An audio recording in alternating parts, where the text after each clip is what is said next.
Praise the lord. దేవునికి మహిమ కలుగునుగాక. మరొక్క మారు దేవుని వాక్యమును ప్రకటించే కృప ప్రభువు నాకు ఇచ్చినందుకు ప్రభువుకి స్తోత్రాలు చెల్లిస్తున్నాను. ఒక చిన్న సందేశమును పరిశుద్ధాత్మ దేవుడు నాకు అనుగ్రహించాడు.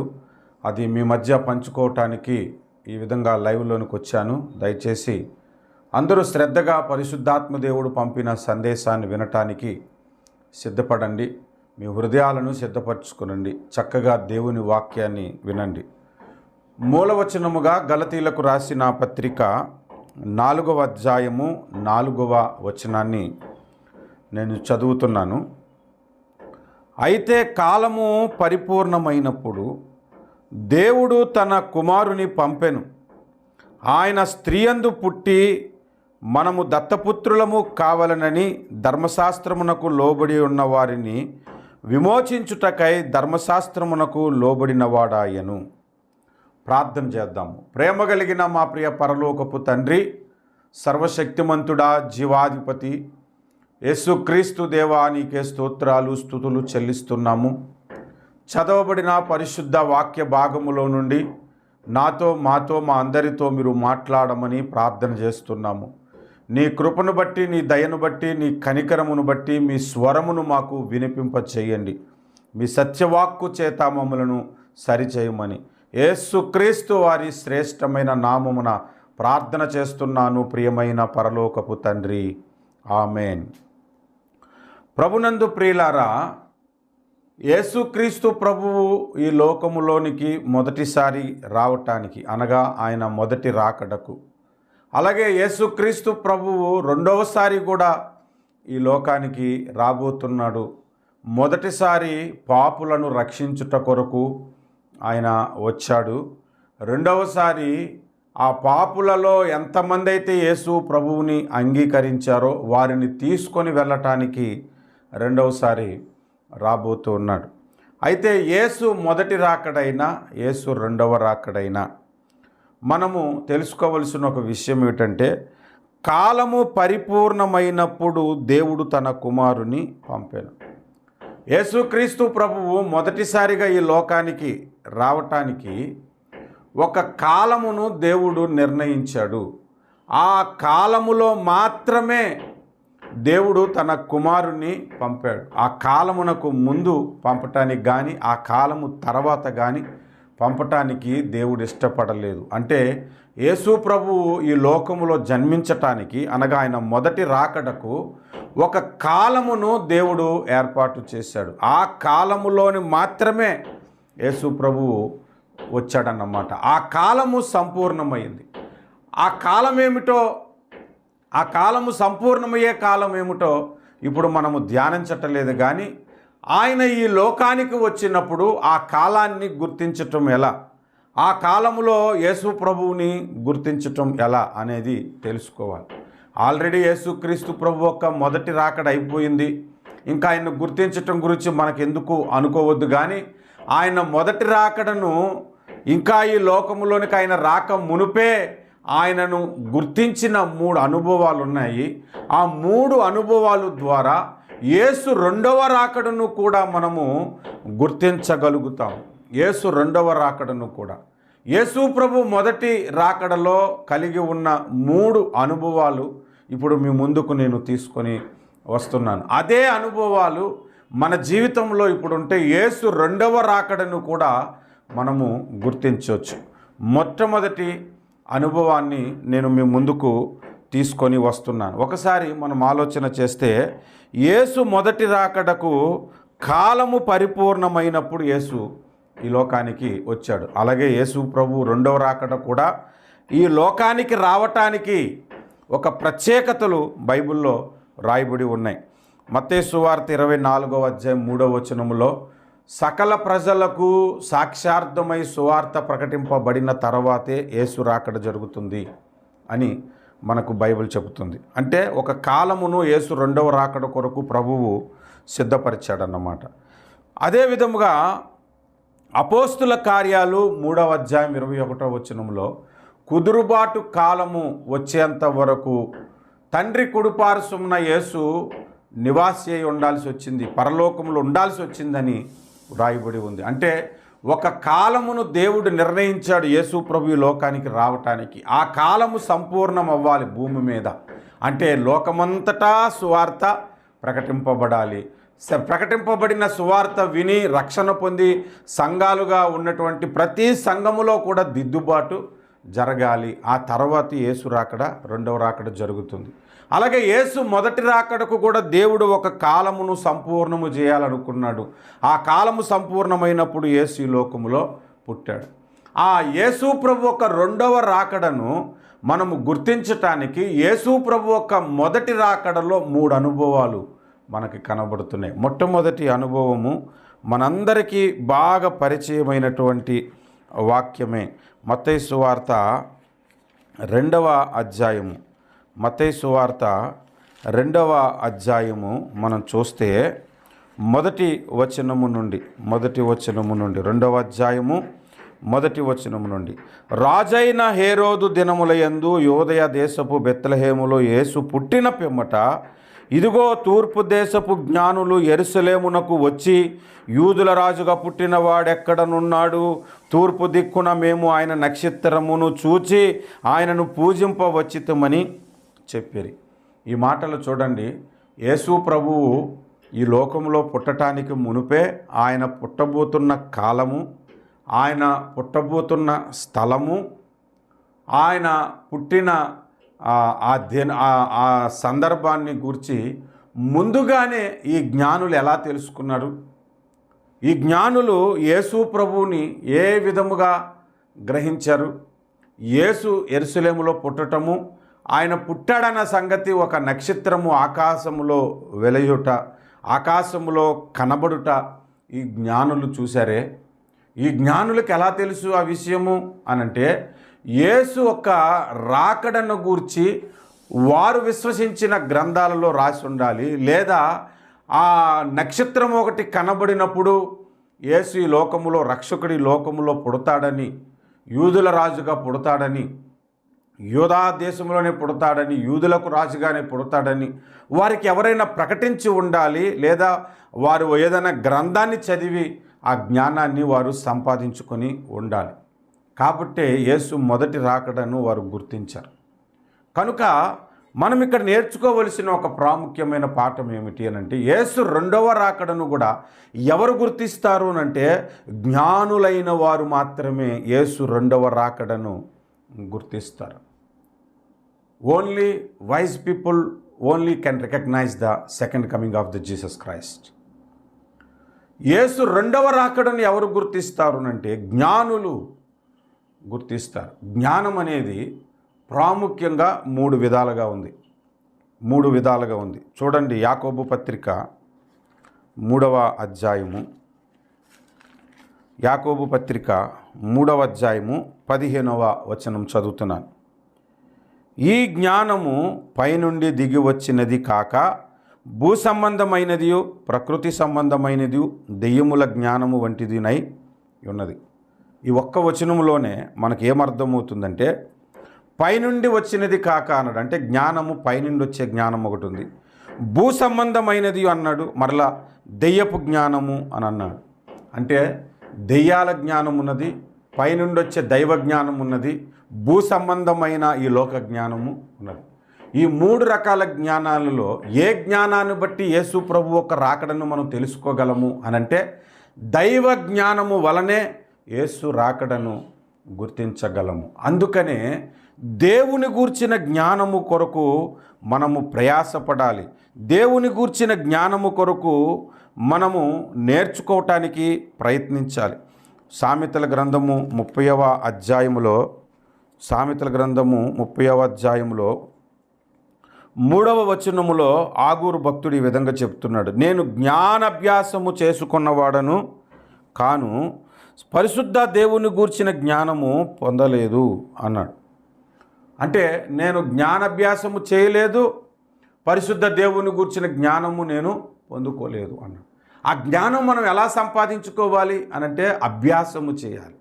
రెండవది, పొందుకోవటానికి ప్రార్థన ఉండాలి, ప్రయత్నించాలి. యాకోబు పత్రిక 1:5లో మీలో ఎవరికైనా జ్ఞానము కొదువుగా ఉంటే వారు దేవుణ్ణి అడగవలెను, ఆయన ఎవరిని గద్దింపక ధారాళముగా ఇచ్చునన్నాడు. కనుక జ్ఞానము కొరకు నువ్వు ప్రార్థన చేయాలి, జ్ఞానము సంపాదించుకున్నట కొరకు అభ్యసించాలి, ప్రయత్నించాలి. అనేకమైనటువంటి గ్రంథాలను చదవటం కానీ, దేవుని వాక్యమును చదవటం కానీ, దైవ సంబంధమైన జ్ఞానమును నీవు సంపాదించుకోవటానికి ప్రయత్నం చేయాలి. అసలు వాక్యమే చదవకుండగా, వాక్యములోని సంగతులు నీవు గ్రహించకుండగా, దేవుని మాటలు నీవు వినకుండగా యేసు రాకడను నీవు ఎలా గుర్తించగలుగుతావు? ఈనాడు కొంతమంది వాక్యములోని సంగతులు వినటానికి ఇష్టపడట్లేదు, పెట్ట కథలు వినటానికి ఇష్టపడుతున్నారు. వాక్యములోని విషయాలు వినటానికి ఇష్టపడట్లేదు. ఒక దైవ సేవకుడు ఇంకొక దైవ సేవకుడు కబడ్దార్ రా డిబేట్ అంటే అవి వినటానికి ఇష్టపడుతున్నారు. వాక్యములోని సంగతులు వినటానికి ఇష్టపడటలేదు, కానీ దూషించటానికి ఇష్టపడుతున్నారు, దూషణ మాటలు వినటానికి ఇష్టపడుతున్నారు. వాక్య జ్ఞానము, దైవ జ్ఞానము నీవు సంపాదించుకున్నప్పుడు యేసు రెండవ రాకడ మీకు అర్థమవుతుంది. అంటే జ్ఞానులు మనకి ఏమి నేర్పిస్తున్నారంటే, వారు జ్ఞానులు ఎందుకయ్యారంటే తూర్పు దేశంలో వారికి ఉన్న జ్ఞానము యేసు యొద్దకు నడిపించగలిగినది. నీలో దైవ జ్ఞానము ఉంటే, అనగా తూర్పు దేశపు జ్ఞానం అని ఎందుకు అన్నానంటే, తూర్పు దిక్కున సూర్యుడు ఉదయిస్తున్నట్టుగా సూర్యుడు దేవునికి పోలిక కనుక ఆ దేవుని జ్ఞానము నీలో ఉంటే, ఆ దైవ సంబంధమైన జ్ఞానము నీలో ప్రకాశిస్తూ ఉంటే యేసు రాకడను నీవు గుర్తించగలవు. యేసు రెండవ రాకడను గుర్తించగలవు. యేసు మొదటి రాకడను దైవ జ్ఞానము చేతనే వారు గుర్తించారు. కనుక జ్ఞానము కొరకు మనం ప్రార్థన చేయాలి, జ్ఞానము సంపాదించుకోవాలి. వెండి బంగారములు సంపాదించుకున్నట కంటే జ్ఞానము సంపాదించుకున్నవాడు ధన్యుడని బైబిల్ చెప్తుంటే, ఈనాడు చాలామంది సేవే వెండి బంగారాలు సంపాదించుకోవటానికి, డబ్బు సంపాదించుకోవటానికి అయిపోయింది. ఈనాడు చాలామంది విశ్వాసులు దేవుని మందిరానికి రావటమే వారు అప్పులు పోవాలని ఉద్దేశమే కానీ, ధనము సంపాదించాలని ఉద్దేశమే కానీ, ఆర్థికంగా బాగుపడాలని ఉద్దేశమే కానీ, లోక సంబంధమైన ఆశీర్వాదాలు గురించిన ఉద్దేశమే కానీ, యేసును గూర్చిన జ్ఞానము సంపాదించుకుందాము, దైవ జ్ఞానము సంపాదించుకుందాము, త్రిత్వ జ్ఞానము సంపాదించుకుందాము, పరిశుద్ధాత్మ దేవుని గూర్చి తెలుసుకుందాము, యేసు అను రక్షకుని గూర్చి తెలుసుకుందామన్న తపన, ఆలోచన ఈనాడు చాలామంది క్రైస్తవులకు లేదు. కనుక యేసు రెండవ రాకడను గుర్తించలేని స్థితిలోనికి దిగజారిపోతాం. యేసు ప్రభువు మొదటి రాకడను గుర్తించగలిగితే ఆనాడు జ్ఞానులు అదే జ్ఞానము, అదే జ్ఞానాభ్యాసము, జ్ఞానమును గూర్చిన అవగాహన మనకు ఉంటే యేసు రెండవ రాకడను మనం గుర్తించగలుగుతాం. ఇది మొట్టమొదటి విషయముగా మీ ముందుకు నేను తీసుకొని వస్తూ ఉన్నాను. రెండవ విషయానికి మనం వెళ్దాం. చాలా షార్ట్ మెసేజ్ అని చెప్పాను, యేసు రాకడను గుర్తించే 3 అనుభవాలని. రెండవది మనము గమనిస్తే లూకాసు వార్త 2వ అధ్యాయము, లూకాసు వార్త 2వ అధ్యాయము 8, 9 వచనాలు నేను చదువుతున్నాను. 10, 11, 12 వరకు చూడండి. ఆ దేశములో కొందరు గొర్రెల కాపరులు పొలములో ఉండి రాత్రివేళ తమ మందను కాచుకొనుచుండగా ప్రభువు దూత వారి యొద్దకు వచ్చి నిలిచెను. ప్రభువు మహిమ వారి చుట్టూ ప్రకాశించినందున వారు మిక్కిలి భయపడిరి. అయితే ఆ దూత, భయపడుకుడి, ఇదిగో ప్రజలందరికీ కలగబోవు మహాసంతోషకరమైన సువర్తమానము నేను మీకు తెలియజేయుచున్నాను. దావీదు పట్టణమందు నేడు రక్షకుడు మీ కొరకు పుట్టి ఉన్నాడు. ఈయన ప్రభువైన క్రీస్తు. దానికి ఇదే మీ కానవాలు. ఒక శిశువు పొత్తిగుడ్డలతో చుట్టబడి ఒక తొట్టెలో పండుకొని ఉండుట మీరు చూచెదరని వారితో చెప్పాను.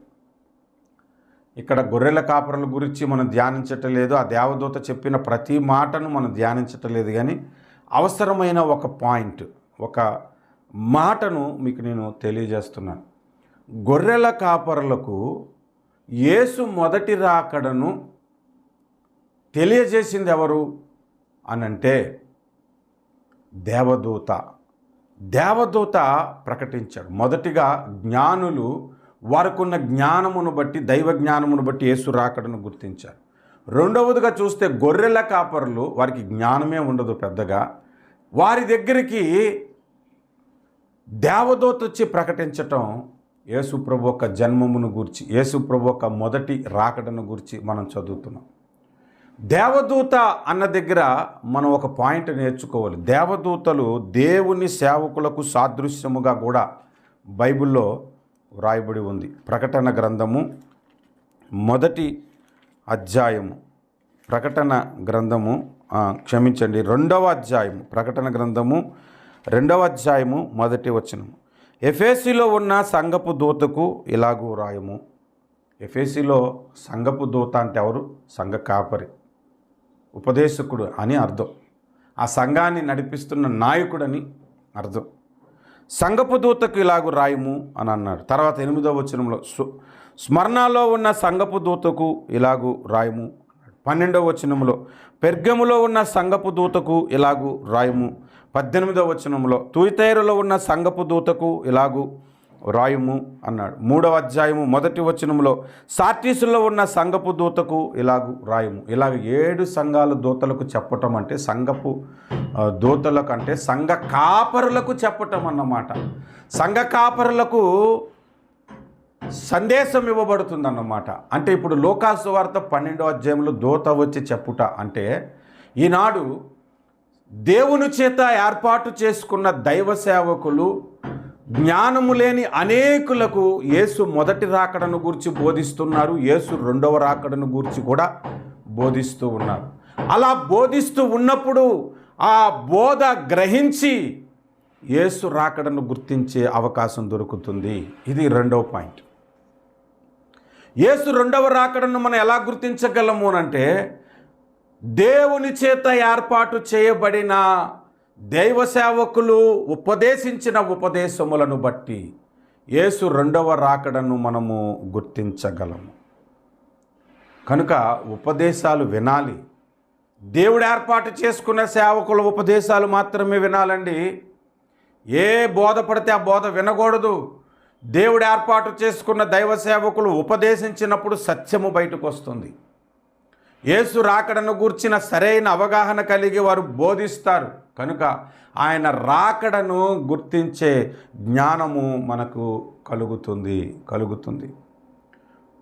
10 మంది కన్యకలను గురించి మనం చదువుతాం. 10 మంది రక్షణ పొందిన వారే. 10 మంది చేతుల్లో దివిటీలు ఉన్నాయి. 10 మంది దివిటీలు వెలుగుతున్నాయి. కానీ 5గురే ఎందుకు ప్రవేశించారు అనంటే 5గురు బుద్ధి లేనివారు, 5గురు బుద్ధి కలిగిన వారు. వాళ్ళ 5గురికి యేసు రాకడను గూర్చి ప్రకటింపబడింది. ఇదిగో అర్ధరాత్రి వేళ పెండ్లి కుమారుడు వచ్చుస్తున్నాడన్న స్వరము వినబడింది. కానీ కొందరు లోపలికి ప్రవేశించలేకపోయారు. ఎందుకంటే సిద్ధపాటు లేదు. వారికి ఎందుకు సిద్ధపాటు లేదు అనంటే ఉపదేశాలు వినే అనుభవం లేదు. ఉపదేశాలు వింటే ఆ ఉపదేశాల చేత వారు ఇంకా రగిలించబడుతూ వెలుగుతూ ఉంటారు. సత్యవాక్యము చేత వారు వెలుగుతూ ఉండేవారు. దేవుని రాకడను క్లుప్తంగా వివరించగలిగిన అనుభవం కలిగిన వారు ఉన్నారు. ఈనాడు చాలా సంఘాల్లో యేసు ప్రభు 2వ రాకడను గుర్తించే బోధలు లేవు. యేసు ప్రభు 2వ రాకడను ఐడెంటిఫై చేసే ఆ ప్రీచింగ్ అనేది లేదు. ఏదో బోధించుకుంటున్నాం. క్రిస్మస్ రాగానే యేసు మొదటి రాకడ గురించి బోధించేస్తాం. మరలా సంవత్సరం యేసు మొదటి రాకడను గురించి, ఆయన జన్మమును గురించి బోధిస్తూనే ఉన్నాము. కానీ ఆయన 2వ రాకడను గుర్తించే బోధ ఎందుకు లేదు? ఆ బోధ ఆనాడు దేవదూత చేయబట్టే పామరులైన గొర్రెల కాపరులైన వారు గుర్తించారు. ఆ మొదటి రాకడను గురించిన జ్ఞానము ఆనాడు జ్ఞానులు సంపాదించుకోబట్టే ఆయన రాకడను గుర్తించారు. అదే జ్ఞానము నీకుండాలి. అదే ఉపదేశాలు నీకుండాలి. అటువంటి దైవ సేవకుల సంఘములలో మనం ఉండాలి. అప్పుడే యేసు 2వ రాకడను గుర్తించగలుగుతాం. ప్రతి సంఘ కాపరి వారి సంఘమునకు యేసు 2వ రాకడను గుర్తించే అనుభవాలు నేర్పించాలి. ఇది 2వదిగా మనకు దేవుడు బయలుపరుస్తున్న విషయము. 3వ విషయాన్ని మనము చూస్తే, 3వ విషయాన్ని మనం లేఖనంలో నుండి చూస్తే లూకాసు వార్త 2వ అధ్యాయము 25 నుండి 28 వరకు మనం చదివితే, యెరూషలేమునందు సొమయోనను ఒక మనుషుడుండెను. అతడు నీతిమంతుడును భక్తిపరుడునై ఉండి ఇశ్రాయేలు యొక్క ఆదరణ కొరకు కనిపెట్టువాడు. పరిశుద్ధాత్మ అతని మీద ఉండెను. అతను ప్రభు యొక్క క్రీస్తును చూడక మునుపు మరణము పొందడని అతనికి పరిశుద్ధాత్మ చేత బయలుపరచబడి ఉండెను. ఆత్మవశుడై అతడు దేవాలయములోనికి వచ్చెను. అతడు అంతటా ధర్మశాస్త్ర పద్ధతి చొప్పున ఆయన విషయమే జరిగించుటకు తల్లిదండ్రులు శిశువైన యేసును దేవాలయంలోనికి తీసుకొని వచ్చినప్పుడు అతడు చేతులతో ఆయనను ఎత్తుకొని దేవుని స్తుతించుచు ఇట్లా నేను. ఈ మాటలు మనం గమనించండి. యేసు ప్రభు పుట్టడానికి మునిపే ఆయన పుడతాడు, ఆయన నీవు కన్నులారా చూస్తావు, ఆ తర్వాతే నీకు మరణం వస్తుందని పరిశుద్ధాత్మ చేత సుమయోనుకు బయలుపరచబడింది. బాగా గుర్తుపెట్టుకోండి. పరిశుద్ధాత్మ దేవుడు ఆయనకి ఏం చెప్పాడంటే, నీవు మరణించటానికి మునిపే యేసు ఈ లోకంలోనికి వచ్చుట నీవు చూస్తావు, ఆయన పుట్టుట నీవు చూస్తావు, నీ కన్నులతో నీవు చూస్తావు, అప్పుడు దాకా నీకు మరణము సంభవించదు అని చెప్పాడు. ఈ సుమయోను గురించి నిన్న దినాన్న ఉన్నతమైన ఉపదేశం చెప్పాను, అదంతా చెప్పట్లేదు కానీ ప్రాముఖ్యమైన విషయాన్ని చెప్తున్నా, మీరు వినండి. అంత్య దినములలో కూడా యేసు ఈ లోకానికి రెండవ రాకడ జరుగుతున్నప్పుడు చాలామంది మరణము రుచి చూడరు. యేసు ప్రభువుని చూసి యేసు ప్రభుతో పాటు పరలోకానికి ఎత్తబడతారని వ్రాయబడి ఉంది. 1 కొరింథీ పత్రిక 15వ అధ్యాయము 51-52 వచనాలు. ఇదిగో మీకొక మర్మము తెలుపుచున్నాను, మనమందరము నిద్రించము కానీ మనమందరము చనిపోము కానీ అని అర్థం. నిద్రించము కానీ నిమిషములో ఒక రెపపాటున కడబోరం రోగగానే మనమందరము మార్పు పొందుదము. బోరం రోగును అప్పుడు మృతులు అక్షయులుగా లేపబడుదురు, మనము మార్పు పొందుదము. చనిపోయిన వాళ్ళేమో లేపబడతారు, మనమేమో చనిపోము. చనిపోకుండా కానీ యేసుని చూసుకుంటాం, మార్పు చెందుతాం. మహిమ శరీరం మనకు వస్తుంది ఆటోమేటిక్గా. యేసు ప్రభుని చూస్తాం. రెప్పపాటున అన్నాడు. రెప్ప ఒకసారి కొట్టుకొని ఎన్నిసార్లు సెకండ్లో 6-7 సార్లు రెప్ప కొట్టుకొని తీయొచ్చట ఒక సెకండ్లో. అంటే ఒక సెకండ్ కంటే ఇంకా తక్కువ సమయంలోనే యేసు రాకడ చక్కమనైపోతుంది. ఆ సమయంలో మనము మరణము చూడకుండానే యేసుని చూస్తాము. ఎందుకంటే సుమయోనుకు కూడా అటువంటి వాగ్దానమే ఉన్నది, నీవు మరణించక మునుపు రక్షకుని చూస్తావని. యేసు రెండవ రాకడలో యేసు ప్రభుని మనం ఎలా చూస్తామంటే మరణించకుండానే యేసు ప్రభుని చూసే అనుభవం మనకి దొరుకుతుంది. అయితే ఆ యేసు ప్రభుని సుమయోను ఎలా గుర్తించాడు అనంటే, యేసు ప్రభువు దేవాలయములోకి 8వ దినమున సున్నతి చేయబడటానికి తీసుకొని వచ్చారు మరియా యోసేపులు. తీసుకొని వచ్చిన తర్వాత అదే సమయానికి ఆత్మవశుడై సుమయోను కూడా దేవాలయంలోనికి వచ్చాడంట. అంటే యేసు ప్రభువుని మనలను కలిపే అనుభవం ఏంటంటే పరిశుద్ధాత్మ నడిపింపు. యేసు ప్రభు రెండో రాకడలో కూడా మనలను యేసు ప్రభు దగ్గరికి తీసుకెళ్లేది కూడా పరిశుద్ధాత్ముడే. ఆయన మధ్యాకాశానికి వస్తాడు, మనము భూమి నుండి మధ్యాకాశానికి ఎత్తబడతాం. అప్పుడు యేసు ప్రభువుని గుర్తించే కన్నులు మనకు ఎలా వస్తాయి అనేది మనం ఇక్కడ నేర్చుకోవాలి అని అంటే, దేవాలయంలోనికి సుమయోను వెళ్ళిన వెంటనే అక్కడ ఒక పసిబాలుని చూశాడు. చూడగానే ఈయనే క్రీస్తని ఆయన గుర్తించాడు. ఎలా అంటే అది పరిశుద్ధాత్మ సహాయం వలన జరిగినది. అందుకే ఆయనను గూర్చి పరిశుద్ధాత్మ వలన బయలుపరచబడి ఉండెను, ఆత్మవశుడై దేవుని ఆలయంలోనికి వెళ్ళినన్న మాటలు దేవుడు రాయించాడు. పరిశుద్ధాత్మ దేవుడే నిన్ను ఆయనను గుర్తించేలాగా చేస్తాడు రెండవ రాకడలో. కాబట్టి పరిశుద్ధాత్మ అభిషేకము ప్రతి క్రైస్తవుడికి అవసరం. ఈనాడు దైవ సేవకుల మీదే అభిషేకం లేకుండా పోతుంది, సంఘ నాయకుల మీద అభిషేకం పోతుంది. వారిని వీరిని తిట్టుకుంటూ ప్రేమ లేకుండా జీవిస్తూ అభిషేకాన్ని పాడు చేసుకుంటున్నారు. బోధకులయ్యారే కానీ అభిషేకం కలిగిన బోధకులు ఈనాడు కనబడటలేదు. కనుక పరిశుద్ధాత్మ నడిపింపు లేకుండా, without the guidance of the holy spirit you can't recognise the second coming of Jesus Christ. యేసుని గుర్తించాలి అని అంటే పరిశుద్ధాత్మ నడిపింపు మనకు అవసరం. Without leading of the holy spirit we can't recognise the second coming of Jesus Christ. కనుక పరిశుద్ధాత్మ సహాయము మనకి చాలా అవసరము. కనుక ప్రభువా నీ రాకడను గుర్తెరిగే ఆత్మాభిషేకము, ఆత్మనేత్రాలు నాకు తెరవండి అని ప్రార్థించుకోగలగాలి. పరిశుద్ధాత్మను మనం కోల్పోకూడదు. పరిశుద్ధాత్మ చేత మనము జీవితాంతము నడిపింపబడాలి. పరిశుద్ధాత్మను విడిచి మనము జీవించకూడదు. పరిశుద్ధాత్ముడు మనలో ఉండాలి, అభిషేకము రూపంలో మన మీద ఉండాలి, పరిశుద్ధాత్మ నడిపింపు ఉండాలి, పరిశుద్ధాత్మ వశములో మనం ఉండాలి. అప్పుడే యేసు రాకడను మనము గుర్తించగలుగుతాం. 3 విషయాలు చెప్పాను. పాయింట్ 1 దైవ జ్ఞానము, రెండవది దైవ సేవకుల ఉపదేశము, మూడవది దైవాత్మ. ఈ 3 అనుభవాలు ఉంటేనే యేసు రెండవ రాకడను గుర్తిస్తాం. ఈ 3 అనుభవాల చేతనే యేసు మొదటి రాకడను ఆనాడు భక్తులు గుర్తించగలిగారు. కాబట్టి యేసు రెండవ రాకడను గుర్తించే ఈ సందేశము యేసు మొదటి రాకడలోనే దేవుడు మనకు ఏర్పాటు చేశాడు. క్రిస్మస్లో యేసు రెండవ రాకడ ఈ సందేశాన్ని మీరు వింటున్నారు కనుక జ్ఞానమును సంపాదించుకోవటానికి, ఉపదేశముల చేత నింపబడటానికి, పరిశుద్ధాత్మ చేత నింపబడటానికి మనము ప్రయత్నం చేద్దాము. దేవుడు మీకు తోడుండి నడిపించి ఆయన రాకడలో ఆయనను గుర్తించే నేత్రములు మనకి అనుగ్రహించునుగాక. పరమగీతములో 10,000 మంది పురుషులలో నేను ఆయనను గుర్తించగలనని సంఘము సాక్ష్యము చెబుతుంది. నేను కూడా గుర్తించగలగాలంటే ఈ 3 అనుభవాలు మన ఆధ్యాత్మిక జీవితంలో ప్రాముఖ్యముగా ఉండాలి. కనుక ఈ 3 అనుభవాల కొరకు ప్రార్థన చేద్దాం. ప్రార్థనలో ఏకీభవించండి. ప్రేమ కలిగిన మా ప్రియ పరలోకపు తండ్రి, సర్వశక్తిమంతుడా నీకు వందనాలు.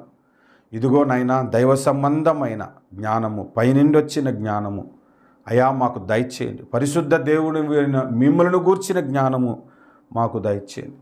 అయ్యా ఇదిగో నాయన నీ దైవ సేవకులు ఉపదేశిస్తూ ఉండగా జ్ఞానము చేత అది గుర్తించగలిగిన కృప దయచేయండి. అయా పరిశుద్ధాత్మ నడిపింపు మాకు దయచేయండి. మీ రాకడను గుర్తించే జ్ఞానముతో మమ్ములను నింపమని ప్రార్థిస్తున్నాను. ఈ వర్తమానం వింటున్న ప్రతి ఒక్కరూ రక్షణ లేని వారు రక్షణ పొందాలి, యేసు మొదటి రాకడను గుర్తించాలి. రక్షణ పొందిన వారు యేసు రెండవ రాకడలో ఎత్తబడగలిగిన అనుభవాలు వారి జీవితంలో కలగాలి. కనికరము చూపి ప్రతి బిడ్డను కూడా మీరు దర్శించమని యేసు నామమున ప్రార్థన చేస్తున్నాము మా ప్రియమైన పరలోకపు తండ్రి. Amen. Amen. God bless you.